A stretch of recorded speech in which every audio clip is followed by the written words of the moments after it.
Want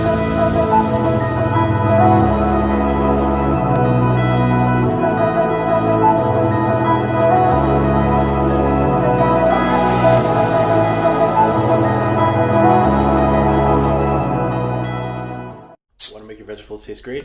Try this.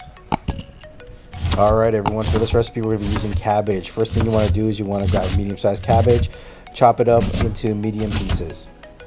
Next I'm going to dice up one onion and set aside. I'm also going to be adding beef to this recipe, so I've already pre-washed my beef with lemon juice and vinegar.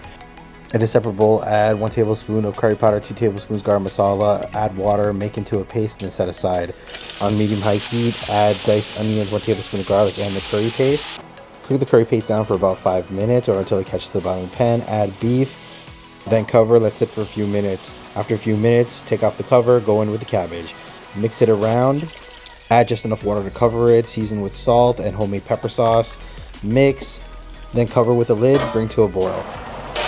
Once it's at a rolling boil, keep the lid off, cook until all the water evaporates. Then serve and enjoy. Remember to follow for more, guys.